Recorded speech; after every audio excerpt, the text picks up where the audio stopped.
The Chair now recognizes the gentleman from Florida, Mr. Posey. Thank you, Mr. Chairman. Director Cordray, it's no secret that I'm still a little bit apprehensive about the CFPB. You know, I'm trying to help you get through that. Sometimes I get the feeling that despite the great-sounding name, Consumer Financial Protection Bureau, it sounds really so wonderful, that it's going to just be another government entity that will be used to punish political enemies and bully law-abiding citizens, like Lois Lerner and the IRS, for example. I like to think that that's the last thing we need, that Congress and other agencies like the IRS already do enough of that. One of the many, many reasons that we don't have time to go into today that make me feel that way is your opposition to my proposed legislation, which would allow businesses and individuals to ask whether a particular transaction complies with your rules.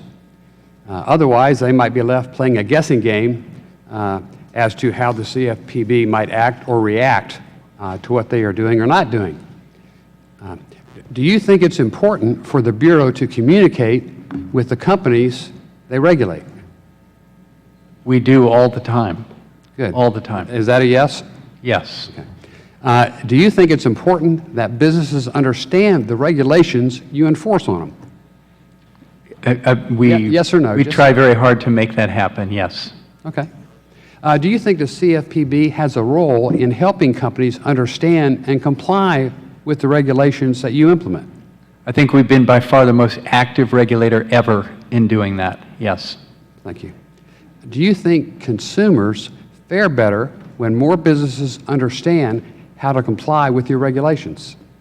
Yes, because if otherwise the rules actually don't get implemented, then they aren't worth anything. Okay. I like to think that you feel the way you said, which is why I was so disappointed with the Bureau's final no action letter policy. I mean, here's an excellent opportunity to provide some clarification to companies and individuals who are faced with a constant stream of new regulations. You know, in my office, I've kept the register for the last 5 years. It's become a little bit of a tourist spot for people to come in and have their pictures taken with the regulations, the administration, federal agencies, not elected people, but unelected people, have implemented in the last 5 years. I asked people how high the stack of new regulations is, and the highest number I've had anybody guess so far was 7 feet. The reality is it's 7 stacks over 7 feet. Yet it's my understanding that the Bureau is still expecting merely 1 to 3 requests per year, and that the policy you set up is the expectation that there's only going to be 1 to 3 requests per year. Is that correct? This is a fair line of inquiry, I think. I intend for us to do more than that. We opined that we thought we might get as few as 1 to 3 applications a year. I think we may get more. We also said that we would work to try to accommodate greater demand if there is a greater demand. The purpose, as I had in mind, of having a no action letter policy, and it took some time and effort to work through that, was to try to capture some of the spirit of the bill that you're talking about in terms of people being able to get their questions answered and have some clear space to go forward. By the way, we also do this on a daily basis. We get questions, we get thousands of questions a year that we do answer. Reclaiming my time, I'm limited here. I understand that. Have you had any inquiries yet? I think the policy has just taken effect, and I don't even know whether the effective date has yet passed. So I don't know the answer to that at the moment.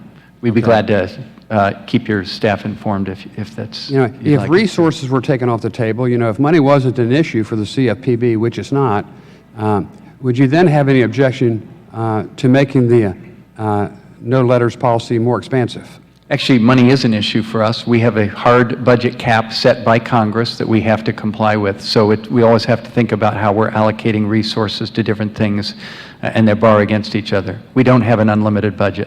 See, the frustration that I see all the time is the only time we're concerned about money is when it really, truly benefits the public. No, that's like not- communicating with these people and letting them know what to expect. No, that's not, so we're concerned about money all the time. We've had your assistant come in here, you know, and I think a member from the other side asked her how much money she made. She refused to tell us.